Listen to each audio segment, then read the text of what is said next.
دې باندې ونه خبر کیږي محترمو. زه په ځای مال صحابه د منکرینو مال صحابه د دشمنانو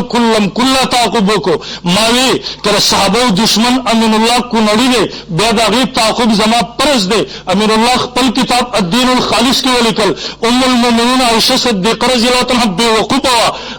امین الله کو نړی خپل تقریر کې عمر فاروق رضی الله عنه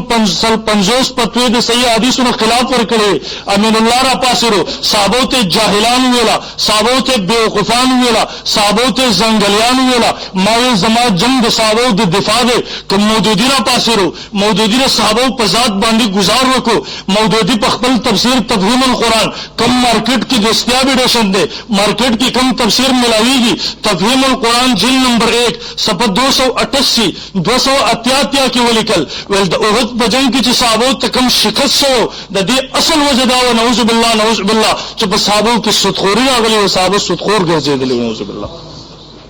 مولوی خپل کتاب کې ولیکل خلافت ملکیت صفحه 175 کې ولیکل معاویه رضی الله تعالی د خپل حکومت د مضبوطولو لپاره د خپل پلار په زنا باندې گواهی وکړه. مولوی په خپل کتاب کې ولیکل صحابه باندې يهودي اخلاق او اثر شو. تفهیمات جلد 1 صفحه 27 باندې لیکل دي زوړ روشن کې. او محترمو مولوی زه په زه هغه بکواس لانجګر مکړه چې نن د امت سترګې راغی نه شرمېږي. زم یو مسلمان کده د نبی صلی الله علیه وسلم په شریعت باندې ایمان لري او د بیا مودودیت مني عقاید نظریاتم د مودودی مخ تراله زم د نبی صلی الله علیه وسلم امتی نه غیر مودودی امتی ده. ځکه زه په زه استامات دمکانی راځي چې تر مودودی خرافات نه بیانوا تر مودودی عقاید نظریات نه بیانوا. تیر ورځو کې ما ترې ولا کینه دمکی رااله دمکی ولکه اندر مودودی خبره تا وکړه بیا زمون د علاقې نه روغ نزي. ما ورته ویل چې به خبردار عقیده بیان شي عقیده لپاره که زما سرم قربان شو والله العظیم قربان دي شما خپل ژوند لیکل دي. ها زما نظریه دا ده کوم ګولې زما لپاره لیک درا په بل چا نه سړيږي کوم شپه زما په ګور ده په کور باندې ناراضي. ها زما جنگ د چار ذات نه زما جنگ د نظریه ده که زما د دې معمولی دمکان نه لري ده خو بیا باید چې ما دا کار نه شروع کوله. برال محترمو کړه صحابه ګستاخ دا وابي دي بیان د دې سره بایکاټ زما ستا پرز دي. کړه صحابه ګستاخ دا مودودی دي بیان د دې سره بایکاټ زما ستا پرز دي. او نن محترمو دا عجيبه خبره ده نوم د جماعت اسلامي خره تاسو د جماعت اسلامي دستور نه واخلئ سوار لسمه سفر حواله نن چې کوم ملاويږي مودودی په خپل د جماعت اسلامي په دستور کې سوی سوار لسم نمبر سبب باندې وي رسول خدا کے سوا کسی انسان کو معیاری حق نہ بنائے کسی کو تنقید سے بالاتر نہ سمجھے کسی کی ذہنی غلامی میں مبتلا نہ رہے. دیوی تنقید میں ہی سب بالاتر مگڑا تک پہ ابو بکر اعتراض کے تک پہ عمر اعتراض کے تک پہ بن صاحب اعتراض کے ہی سوک د تنقید میں بالاتر مگڑی. ماوی عجب خبر دارا چې تاکل قانون ورکو تاکل نظریه جوړ کړه قاعده جوړ کړه دا هغه قاعده مطابق تا په صحابه باندې جرح وکړه تا صحابه په باره کې بکواس وکړو کبه ماره مودودی نظریات بیان کړه به ته ولې خبر کیږي یار ته باندې. بهرحال محترم وارث میرا کو مرزا غلام احمد قادیانی ملعون خبره وکړه ولما د نبی صلی الله علیه وسلم اتباع دون زیات کړی دا چې هغه مهر په ما باندې لګیدل دی. زه د نبی صلی الله علیه وسلم د شریعت د نبی صلی الله علیه وسلم د راوړی شریعت یعنی چې موږ ورته وایو غیر تشریعي نبی زه غیر تشریعي نبی یم د نبی صلی الله علیه وسلم د شریعت تبلیغ کوم د نبی صلی الله علیه وسلم د شریعت تابع او پابند یم. موږ ها عجیب خبره ده زما استاد محترم مونږ ته واقع بیانولو ټیم نشتی مختصر الفاظو کې ویم. زما استاد محترم فرمایي ول کوم چې مفتی شفیع صاحب رحم الله لیکلي دي هیڅ چا لپاره دا جایز نه چې ډېر د خبرې خواهش ولري چې زه صحابي زه کاش نبی علیہ السلام په زمانه کې ما د نبی علیہ السلام ډېر خدمت کړی دیو ځکه صحابیت دا د الله انتخاب دی. ان الله اختارني واختار لي اصحابي الله زم منتخب کړم زماره پر صحابه منتخب کړي. ول زما شیخ فرمایل مدینه منوره کې چې زه په دې سوچ کې چې کاش زم د نبی علیہ السلام زمانه کې ما ډېر خدمت کړی ول دې سوچ کې ودا شوم د شپې خوب نه ما نبی علیہ الصلوۃ والسلام گاڑی کې ناشته صحابه ناشته زم ناشما ول د گاڑی بریک کار پرې خودو د گاڑی بریک پرې شو نبی علیہ السلام مونږ ته تاسو کوشش کانه ولټوي گاڑی ټیر ته کې نه چې گاڑی را منشي ویل زه کوشما د عربو زمکه شګلنه زمکه کانه په نظر ناراضي ویل زه یو خوا منډوم بل خوا منډوم یو ځکه نه کانه بیا مون تو رالما زه تر ورسېدم نو ما کانه راوړو د نبی له صلوات و سلام صحابه غاړي تخپل د غاړي ټیرونو تخپل سرونه یې خدي غاړي را منی کړه ده ول بیا چې روشم به مې ته وسته چې بس د نن نه پس به د خواهش نه کوم دا اظهار دا ارزو به نه کوم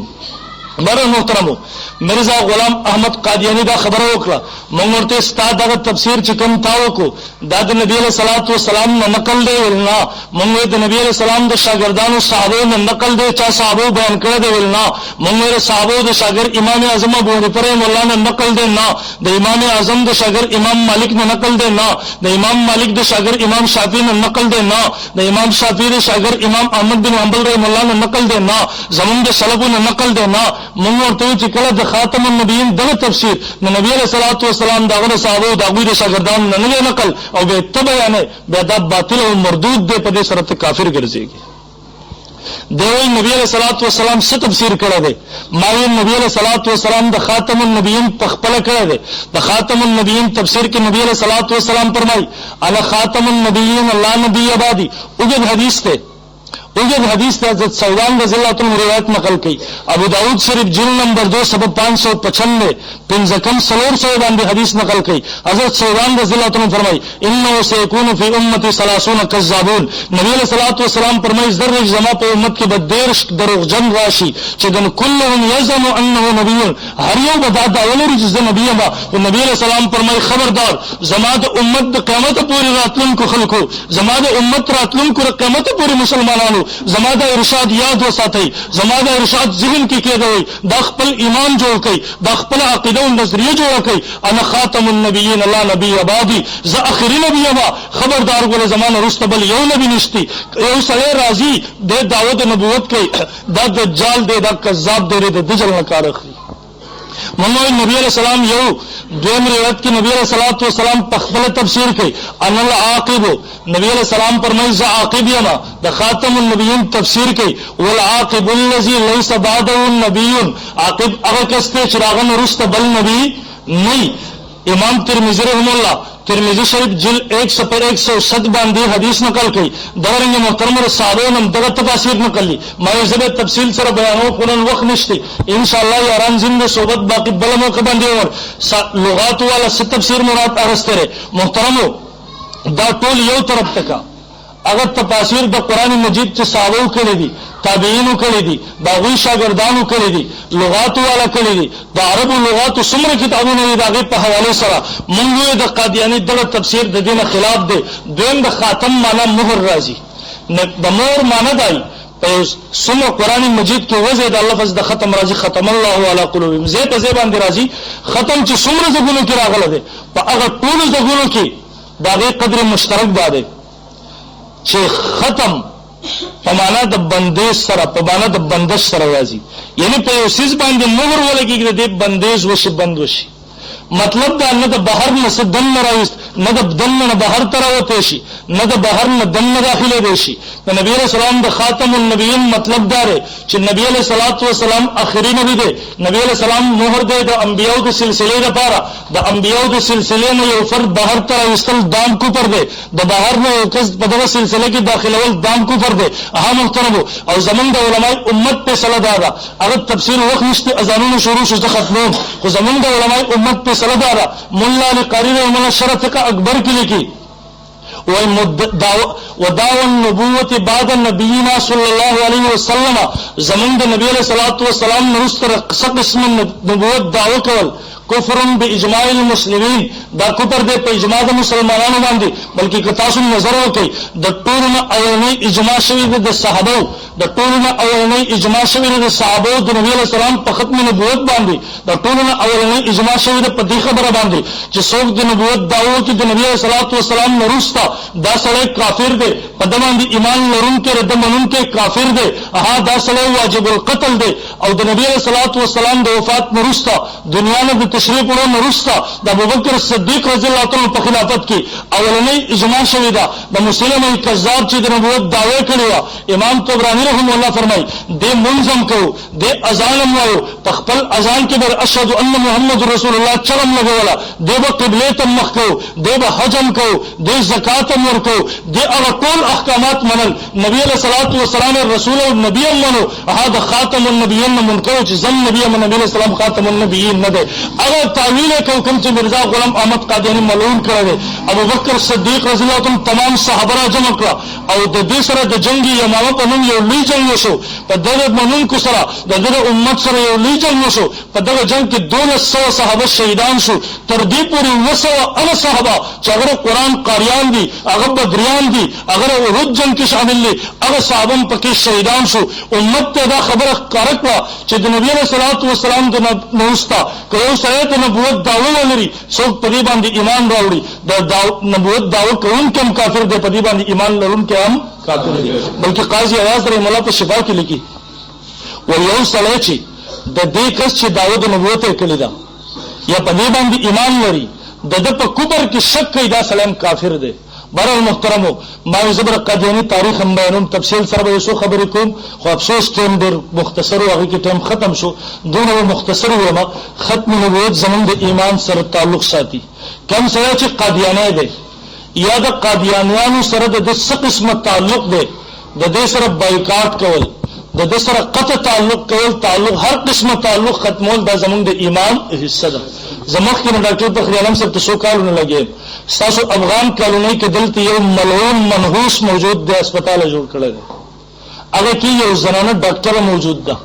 هغه پری علاجونه کوي نن موږ ان شاء الله العزیز څوک بر دې نمبرنا